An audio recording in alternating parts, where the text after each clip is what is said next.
So fear is a big one, right? Fear of failure, fear of judgment from your peers, fear of judgment from your social group or your partner, fear that you're gonna invest time and energy and it's not gonna work, and like, hey, that's gonna happen.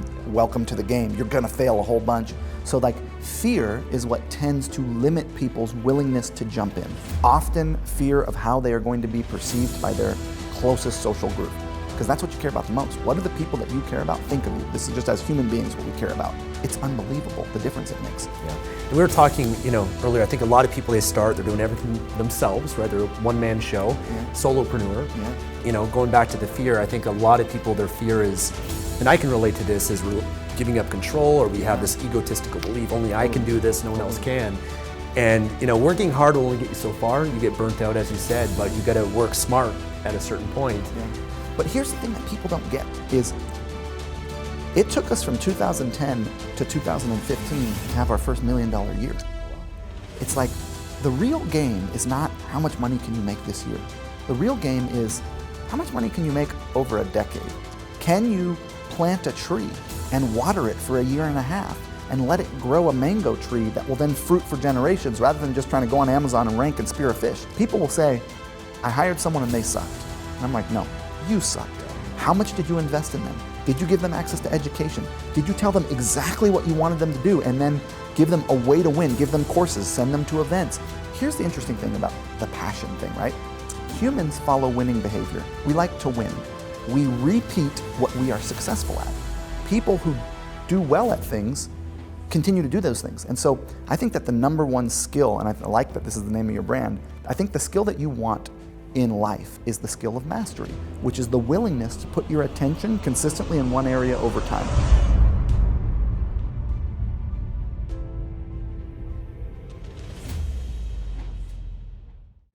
Hey everyone, this is Stefan James from Project Life Mastery, and I'm here right now at SellerCon in Las Vegas, and I'm sitting next to Ezra Firestone. He's a founder of smartmarketer.com, provides some really incredible training and resources for people that want to learn marketing online, specializes in e-commerce. You've had so much incredible success in e-com. You started in 2007. You've been involved in so many businesses and niches. The Boom brand by Cindy Joseph has been a huge success for you, and just in the last 3-4 years, you mentioned you did 65 million in sales, which is pretty incredible. So thank you, brother. Really thanks appreciate it. Thanks for having me on. I appreciate it. Thank you for watching. Yeah. So do you mind just sharing with people a little bit about yourself and your story? How did you get into this to, I guess, where you are today? Yeah. I think most people who become entrepreneurs are chasing some form of freedom, financial freedom, time freedom, location freedom, freedom from things they don't want to be doing, a job they don't like. And I was no different. I grew up without money. I grew up poor, and I always had the goal of generating resource because I wanted to take care of my family. I wanted to do cool things in the world. I wanted to be able to contribute to causes that I find noble. And I had realized, I grew up playing poker, hustling, just doing anything I could, side jobs, whatever. And I got the game of, the people with resource are the ones who have ability to do things. And so I'm gonna be someone who figures out how to generate resource. And so poker was great. It was really fun, but it's like you stay up all night, you sleep all day, you're with a bunch of degenerates, there's no women around. It was like not my scene. Yeah. But I was playing underground poker in New York City, and I'll back up a little bit. I grew up on an intentional community, which is another way of saying that. It's kind of like an alternative lifestyle experiment, a hippie commune, a group of people who have opted out of the mainstream and decided to live life a little bit differently than most folks. And through that, I was exposed to a lot of viewpoints that people don't get exposed to very often. Conversations around what happens when you get a group of people together, jealousy, money, possessions, communication, sensuality, like all the stuff that happens in a relationship is what this group was studying and teaching courses on, and that's like what they were doing with their life. And so I grew up in that environment, and my parents and this group, they teach courses on all these different subjects about like how to have winning relationships across the gender line or otherwise. And so I was playing poker for a living, and I met a guy who had come around to take these courses. There's a place in New York where they have them. And he was doing life coaching. Now this was before coaching had penetrated the mainstream.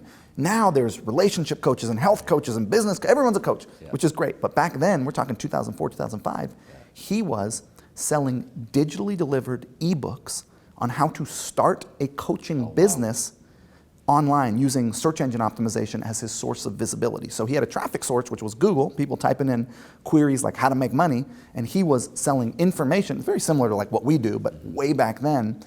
And the cool thing about coaching is there's not really a governing body, so anyone can be a coach. Right. It's both the positive and the negative, right? Yeah. But he was really great at it, and he helped a lot of people. And I saw this guy, and I'm like, he's making money from his laptop. I am grinding all night to make like $200 with Sonny Franchise and Joey Bananas and Vinny the Limo and Jimmy Two-Tone and Johnny How You Doing and all these guys. Like, I got to figure out what this guy's doing. So I did a trade with him where I taught him poker and he taught me search engine optimization.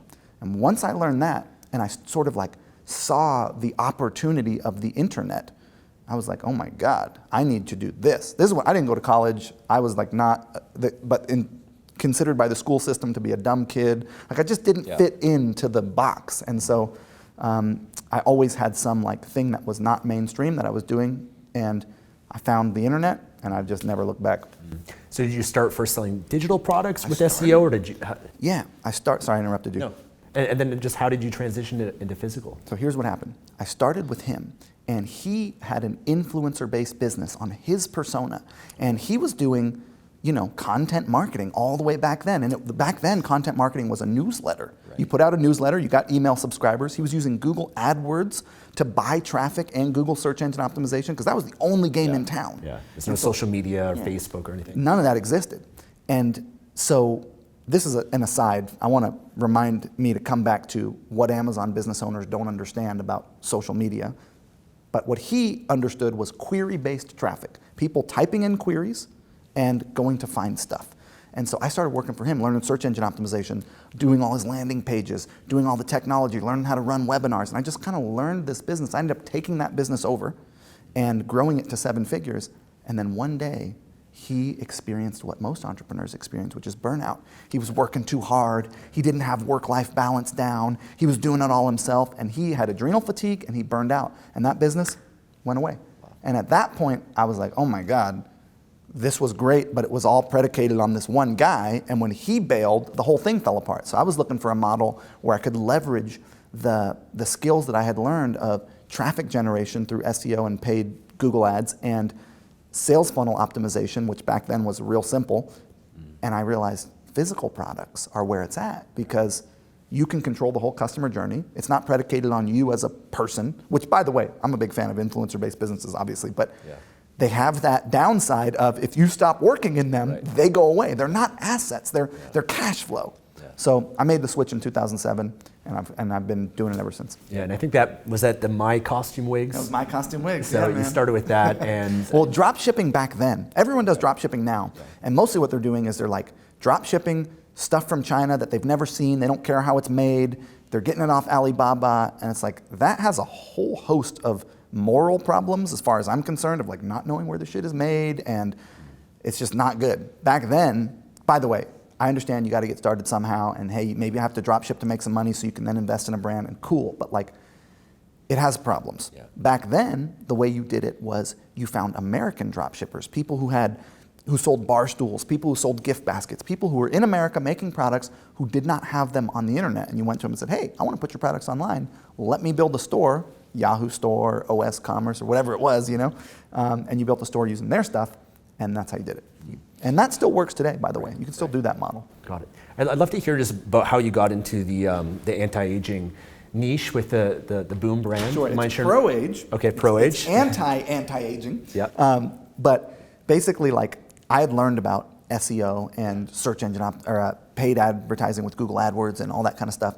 And I was living with Cindy. I moved when I was 17 from New York City from California to New York City to live with Cindy because Cindy was the creator of the product or the face of it? She's the face of it. She was the influencer behind the brand, but she was a former makeup artist and had turned into a fashion model. See, what happened was round about 2002, 3, 4, the big brands started realizing that the baby boomers were the demographic that had money and that they wanted to represent baby boomers in ads. And so Cindy went from being a makeup artist, she got approached on the street and became a fashion model. She was in the J. Jill catalogs, billboards at Times Square.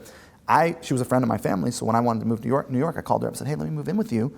I want to make a run at playing poker in New York. we became really close friends, and we would have conversations about like what it's like to be a young guy in society, what it's like to be an older woman in society. And I had learned about e-commerce, and I said, hey, you were a makeup artist, now you're a fashion model. We should make a brand selling cosmetics to the baby boomer demographic, but have it be about content, about the conversations we have about pro-age and the experience of being a woman and how everyone is telling you that your value is declining over time and it's anti-age, anti-wrinkle, Botox. And like we can take the opposite stance, which is what we believe. And so it kind of just built from there. And she was the face and influencer behind the brand, and I was the marketer, all that. That's awesome. And you guys have had some incredible success. I don't know if you mind sharing a little bit about what you guys have done. It's so Boom does about 20 million a year in revenue. But here's the thing that people don't get is it took us from 2010 to 2015 to have our first $1 million year. Oh, wow. It's like the real game is not how much money can you make this year. The real game is how much money can you make over a decade?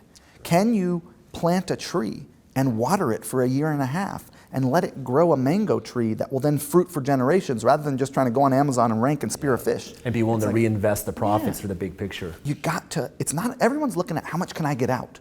It's about what can you put in? How much can you invest? Who do you know that can help you? I learned this I get the opportunity to be the consultant for private equity funds. When they're going out to buy e-commerce brands, 10 million, 20 million, 30 million, 100 million, they'll come to me and they'll say, hey, look at their analytics, look at their ad accounts, look at their email accounts. Tell us if you think, number one, it's a good deal, and number two, how would you grow it? And what I learned from looking at all these big brands is what they do is the opposite of what I did. I grew up with no money, so my thing was, if it doesn't make money, turn it off. Turn off any ads that aren't performing. Right. Be real tight. Try to make it all work. And what they were doing, they all had one source of profitability. It was either Google AdWords, SEO, or Amazon, one source of profitable customers. And they were taking all the profit that the company was making and putting it all back in to acquiring new customers, growing their footprint, building their social followings, building their email list, running ads, building that footprint at a loss so that when they would run a sale, they had a much bigger footprint. So most people are looking at like, what can they get out? But the question is, what can I invest over 36 months? Keep your job, keep your side hustle, invest everything you have, because the snowball gets bigger, and then when you do draw from it, it's a bigger snowball. People cannibalize the growth of their business by taking money out of it too soon. Yeah, I mean, it's essentially the Amazon model too, with Jeff Bezos, right? I mean, just reinvesting back into the big picture of, it's going to take over the whole world eventually, right? But it's a good model because it gives the operation time to mature. Yeah. I think people people judge their operations about a year early. So basically most people try something for about 6 months or 12 months and then they judge it. My experience has been, it takes 3 to 6 months to figure out what you're doing, to get a product. Then it takes 3 to 6 months to build the technology stack. Get all the tech right, get it on Amazon, get it on your own Shopify site, whatever. Then it takes 3 to 6 months to market it. Then you've now got your product 6 months. You've built it all out 6 months. You've marketed it 6 months. You learn from that, and then you do another 6 months of marketing. Now, at 24 months, you can judge a new operation. If you judge it before 24 months, you didn't give it enough time to mature. And everyone who's starting out is so hungry, and I understand, I've been there. You're in pain, you don't have money, you're working a job you don't like, you're stressed, and so you want it to work, but it's like you gotta just, just give it time. Yeah. So let's talk a little bit about mindset since we're on that topic, because mindset is everything. It's what's going to determine what you do with the strategy and what you learn. And I'd love to hear from you. What are some of the mindsets that hold people back from getting started in this business, or someone that's already doing well from scaling to that next level? And then I'd just also love to hear any other mindsets that you think could help people.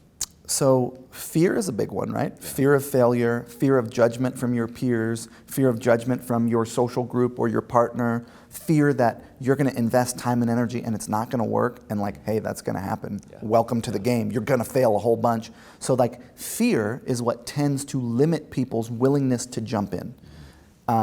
Often fear of how they are going to be perceived by their closest social group. Because that's what you care about the most. Yeah. What do the people that you care about think of you? This is just as human beings what we care about. So that is the one, when I get the opportunity, like you, to relate with and talk to a lot of entrepreneurs. And when you really get down to it, the ones who have not fully jumped in are scared. And it's you're right to be scared. It's dangerous, it's risky, it takes a lot, but also you have no chance of making it if you don't leap. Right. You got to at some point make that leap. Yeah. So I think that the biggest kind of thing that holds people back is some form of fear. And then I just mentioned the lack of investment, right? Like there's the Spider-Man quote of, with great power comes great responsibility. Yeah. If you flip that around, it's more true. With great responsibility comes great power. What I'm getting at is most people do everything themselves. When you take responsibility for buying help, 10 hours a week, you're buying help from someone. You're saying, hey, I want you to help me in my business for 10 hours a week. I'm going to pay you 15, 20 bucks an hour. You are taking responsibility for their salary. You're taking responsibility for taking money out of your pocket and paying that person, but then you wield the power of that 10 hours. And so the interesting thing about buying help, and this is really what allows you to grow a business, is how good you get at delegation and the ability to buy help. The interesting thing about help is it gets better over time. That 10 hours week 1 is worth a fraction of what it's worth week 9, because the person who's helping you gets better, they get more attuned, they get more skill. And people will say, I hired someone and they sucked. And I'm like, no, you sucked. Right. How much did you invest in them? Did you give them access to education? Did you tell them exactly what you wanted them to do and then give them a way to win, give them courses, send them to events, have them find all the blogs? Like, here's a good example. I took someone who was working at Cracker Barrel, a friend of a friend, and I said, hey, I'm looking for a social media manager. Do you want to give it a shot? I can teach you how to do it. She said, yeah, I don't like my job. I want to give it a shot. I said, okay, look, here's our goal. Within 3 years, I want you to be the best in the world at social media for e-commerce. Here's how we're going to get you there. You're going to go through one course every 3 months. You're going to document it. You're going to take notes. You're going to look at what we could implement in the business. You're going to attend these 2 events a year. These are the 6 blogs I want you to read. I'm going to have them populate into a Slack channel. You're going to consume 6 hours of blog content a week. You're going to make notes, and you're going to come and say, this is what we're going to do. You're going to cut your teeth by implementing it in my business. Gave her a way to win. Gave her access to education. Gave her a goal to shoot for. Gave her my attention 1 to 2 hours a week, like really invested in her. And now she's our lead social media strategist 3 years later. So it's like, it's about how much are you willing to invest in the people around you. And I started with no money. So I got my cousins, hey, come work for me for free. I promise at some point I'll be able to pay you. It's going to be fun. Like people, instead of looking outside themselves for what can I get to help me, you need to look around. Who's around now whose energy I can use to support this goal? That's the first question to ask is, who is here now that can support me? Is it my partner? Is it my friend? Is it my cousin? But that collaborative energy, when you're not isolated in your own little bubble, but you have someone to bounce ideas off of, someone to relate with, someone to help, someone to talk to, it's unbelievable the difference it makes. Yeah, and we were talking, earlier. I think a lot of people, they're doing everything themselves, right? They're a one-man show, solopreneur. Yeah. And one of the, going back to the fear, I think a lot of people, their fear is, and I can relate to this, is giving up control, or we have this egotistical belief, only I can do this, no one else can. And working hard will only get you so far. You get burnt out, as you said, but you got to work smart at a certain point, and use to outsource and delegate and be more the business owner than the operator. So it starts with one person. Yes. And I call it the everything person. Get someone, sit them right next to you, show them everything you do. Get them to do the customer support emails. Like, just anything that's repetitive, you can delegate. So you look at everything that you're doing, and you often start with like the things that aren't giving you the highest return, maybe customer support, so that you can free up your time to focus on the high income skills? Yes, and the thing about people is they want to feel autonomous and like they're contributing and that they're a part of something. They don't really care about how much money they make. So if you give someone freedom, you say, hey, look, how can we make this better? I'm interested. You tell me after doing it, what could we do to improve it? How could we collaborate and give them a way to feel a part of it? Not just following orders, doing these tasks, but like be willing to let them contribute really, really, because it helps you. You can't see everything. You can see what you can see. And if you're willing to let go, and it is hard, by the way, when you first start, because you're worried about it, you're like, you're not doing it right, but it takes people time, I want to talk just, on the mindset around e-commerce. A lot of people that might be watching this, they know about Amazon. Amazon's often one of the best ways for them to get started. Great Amazon, hundreds of millions of customers, there's a search engine, great courses, ASM, all that's available for them. But I think a lot of people, they have a mindset, they're just going to sell a widget, but they're not thinking big picture about building a brand. Yeah. And I know you're involved in building brands and then also selling on Shopify as well. But what do you see, I guess, on the mindset that people have around this whole e-com getting it started, and where they should go with it? I'm going to take one level up, and then we'll come back to this question. The level up of like the way that I'm looking at this is I have a 20 years left on my work life of working at this pace. I'm 32. I'll be 33 in 6 months. I'm not going to work this hard for much longer. I got 15 to 20 years. Okay, so I know that's the work-life window of how long I want to keep this pace, and then I want to taper it down. I think the game is resource generation. How much resource can I generate that I can then use towards causes that I find noble? Taking care of my family, supporting my community, saving the rainforest, doing things in the world that are meaningful. So I want to generate resource, and I want to leverage business and entrepreneurship as my vehicle to do that. So when I've looked at this, what I realized is that cash flow businesses do not generate the kind of wealth that I am trying to achieve. They're great, they're wonderful, they're fun, they're awesome, you should do them. But the way that you generate wealth, from what I can tell, is you sell assets or you acquire assets, operate them, and then sell them. It's not usually from cash flow businesses. It's from being able to come across big chunks of money all at once and then deploy that to either buy another asset or invest in something that then has a return in the future. So you can keep running that. So my goal is to build assets, businesses, and then sell them, or take the money that I make from selling assets and acquire more and operate them and sell them. So if the goal is resource generation and the goal is liquidation events, sale of our assets that we build or buy, and we want to then have those be the most impactful, Amazon alone is not the most valuable asset. Amazon is inherently volatile in that, you got negative reviews, Amazon's undercutting you, building their own products. It's the most amazing thing in the world because, like you said, half of America only shops there. 50 cents out of every dollar is spent there. It's easy to get started. It acts as both your traffic source and your sales platform.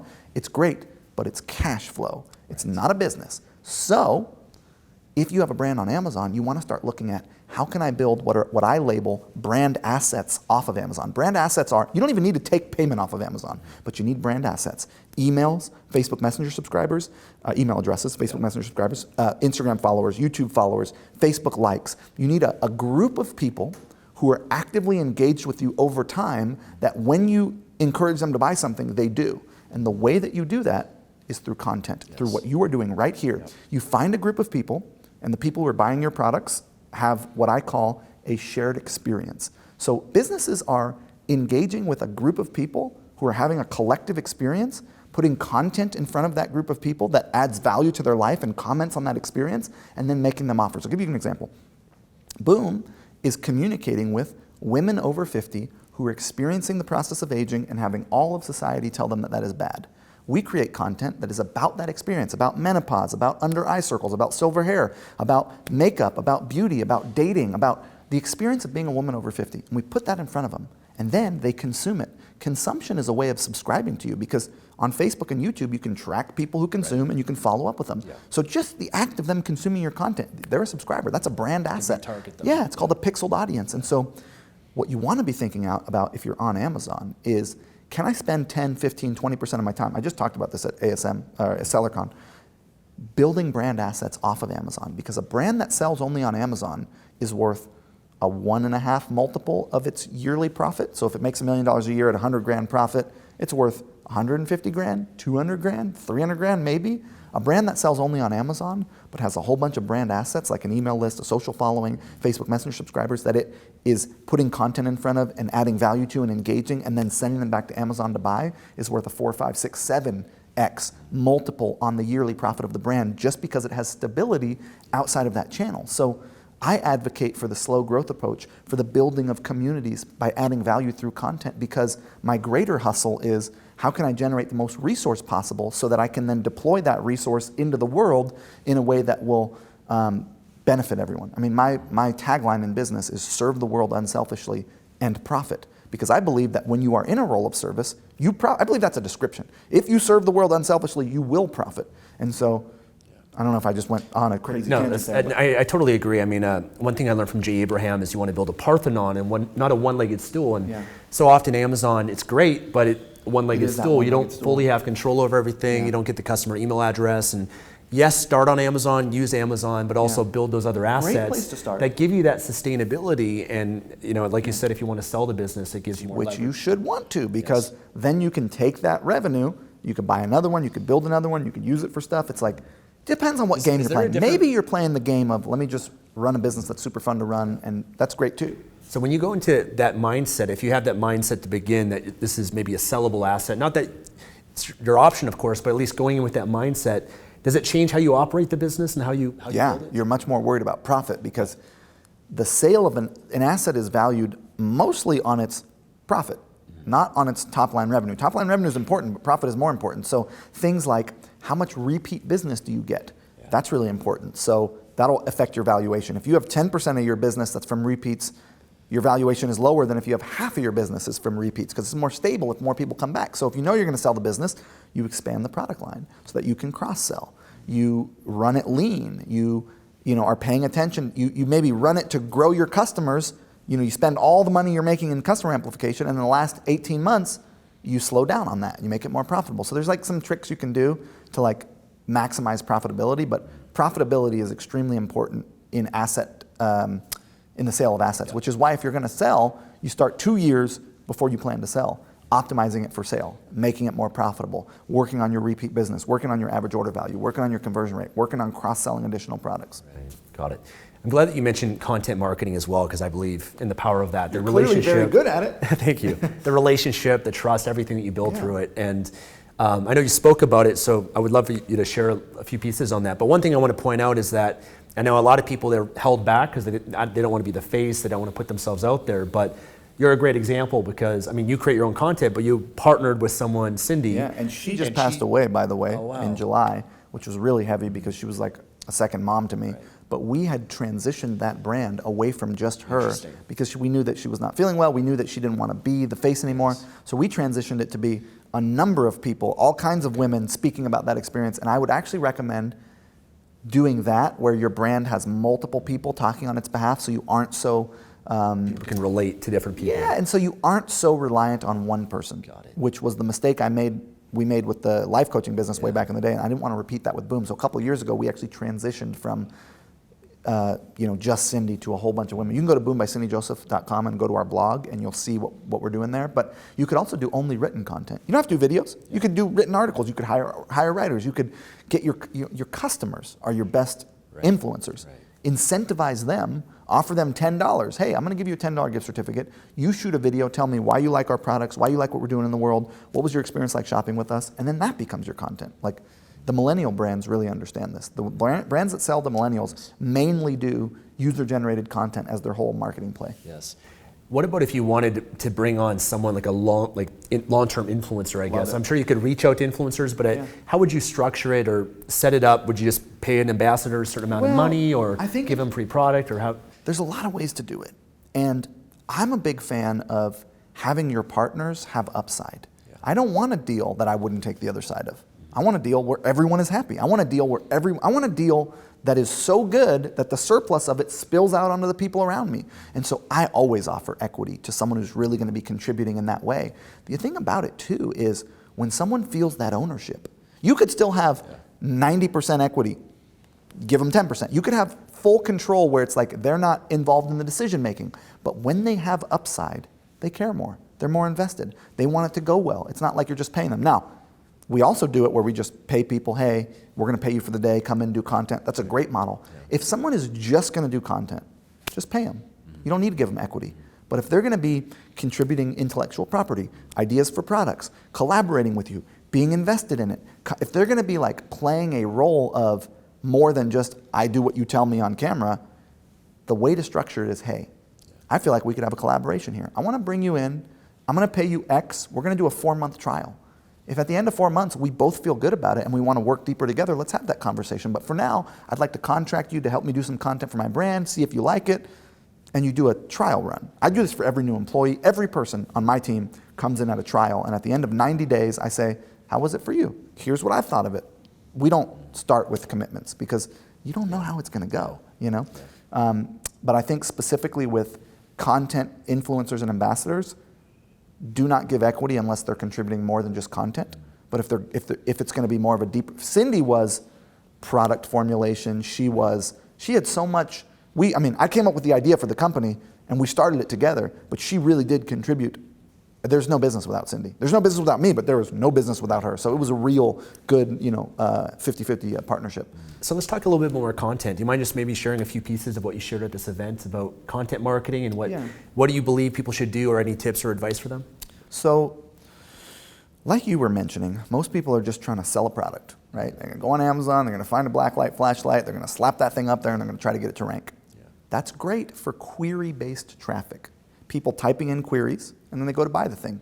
You're never going to make contextual traffic, Facebook, Instagram, YouTube, Pinterest, work. Pinterest is some queries with that strategy, because the thing about contextual traffic, which is what revolutionized advertising, didn't exist when I first got into the game. It's Facebook and YouTube, Facebook and Google, let's say, have 25,000 data points on you. They know what you buy, they know who you like, they know who your friends are, they know what you're interested in.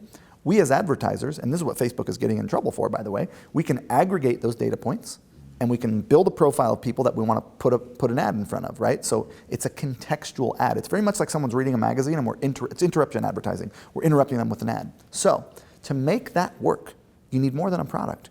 You need a why. So you need to have a reason you're in business. You need a story that you tell, and you need a purpose. I call it mission, story, purpose. What's your mission? At Boom, our mission is to offer a pro-age viewpoint, to show people, give people the thought that aging doesn't have to be bad. Our story is Cindy, her experience, the experience of women in this demographic.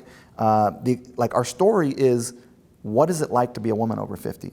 And our purpose is, we're out here reclaiming cosmetics as a venue for celebration rather than fear and covering up.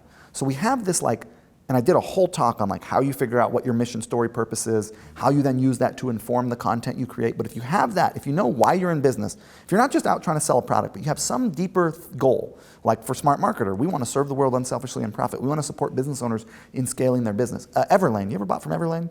The greatest brand in the world. Go buy from them. They have grown a direct-to-consumer, internet-based fashion company from zero to multiple hundred millions with one simple mission and story. It was radical transparency. They said, hey, everywhere else you buy your clothes, you look great, by the way, they don't tell you where it's made, how much it costs, and whether or not it's doing harm to the environment. We're going to tell you exactly how much everything costs. We're going to show you our markups. We're going to show you where we make it. We're going to be radically transparent. We think that everyone else is ripping you off, and we're going to reinvent the clothing industry by being transparent about our manufacturing process. And they have done super duper well with that mission and story and purpose, which is something people could get on board with. And they do content around it, and they show you how they make their denim with zero waste, and it doesn't pollute the waters. And so they are, and millennials care a lot about how things are made. So this whole manufacturing process transparency strategy is a great one if you're selling to millennials. But that alone was enough to inform all their content to build a multi-$100 million brand. And so what people need is some reason they are in business beyond selling a product, a story they are telling about what they're doing, and a purpose. And then I've got a whole system. You can go to my website. I talk about it, but that's great, because people connect with that. That's the power of the brand. People will buy from you versus anyone else, even if you're out of stock, even if you have more expensive product, because they're not just buying the product, now they're buying into the story that they get to be a part of. It's like an identity, I guess. And I sense that about what you're doing here with Project Life Mastery, that you're doing more than just selling content. You are attempting to serve a community of people because it is meaningful to you in some way. I don't know your whole shtick, but I can feel it, and people can feel it. You know what I mean? So, and I guess on that point too, how important do you think it is then just to choose a niche or a product that you have a passion for, or can turn into that sense of mission versus, because for you, it's primarily, I think, Boom is a female-driven business, but did you have that passion behind the product? I was raised by 60 women, so I had that, I do have a passion for that. I think that we live in a misogynistic and chauvinist culture, and that women are told that their value in society stems from youth and beauty, and that their life is pretty good till about 35, and then it's all downhill. Tuck it in, tighten it up, anti-aging, Botox, inject yourself, cover your.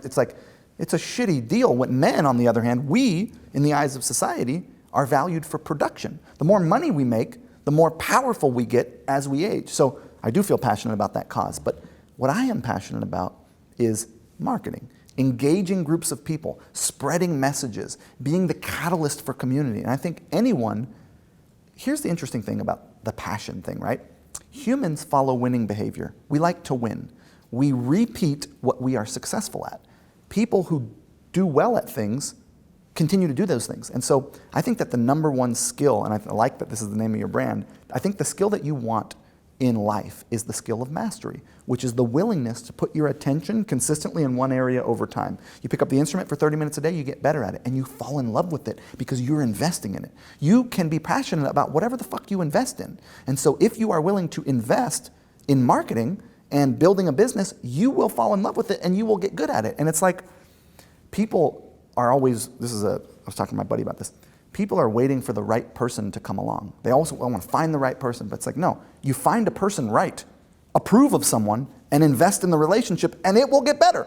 It's like what you invest in is what you fall in love with. So I don't know if that gave you an answer. No, that's great. This is so good, but I guess, one or two more questions. What advice would you give to someone watching this? Maybe they're just getting started, they're looking at a business to start online. Any things that you wish that you knew or things that you feel could help people that are at that beginning stage? Yeah. We kind of touched on this earlier. It's going to take longer than you think. Give yourself more time than you feel you should before you judge the effectiveness of it. Be willing to ask for help. Don't be too proud to have mentors and find people who can help you, and be vulnerable and transparent about where you are. It's generally not about the product you choose or the market you're in. It's more about where you are in your own head about how you're approaching your business and whether or not you're willing to reach out and get help when you're stuck. And a lot of people are too proud to ask for help. It's like you need mentors and people who have been there before you, and they can help you rise. And the other thing I think is, again, the question of what can I get out of the business is the wrong question. What can I invest in the business? That's the question to ask yourself. The other thing I notice about men in particular is men are taught that being interesting is the strategy in life. Have cool stories to tell, do cool things, make money, be interesting. But actually, being interested in other people and your market is what is successful. Attention is the greatest commodity. It's what Facebook and YouTube and all these big companies are vying for. You have attention as a human being, and you can wield that attention to benefit you and also benefit the world by what you put your attention outward. Everyone is so worried. People are worried about being judged by their social group, right? Nobody is paying attention to you. They're all paying attention to themselves. So get out of your own head, quit worrying about your performance, and just move in the direction of your goals every single day with a positive attitude. I love it. Thank you, brother. Thanks really appreciate it. How can people find out more about you? Go to smartmarketer.com, or I'm at Ezra Firestone on Instagram, and meet Ezra on Facebook. Come hang out with me. How about YouTube? YouTube, I'm youtube.com/the-smart-marketer, or just Google me, Ezra. We'll link everything below for you guys as well. But thank you guys so much for watching this. If you enjoyed it, give it a thumbs up here on YouTube, subscribe for more videos, and of course, check out Ezra. He's got some incredible courses that I've been through, and so much incredible value. We just kind of scratched the surface here. So thank you again, Thanks for having me on. Appreciate it. Awesome.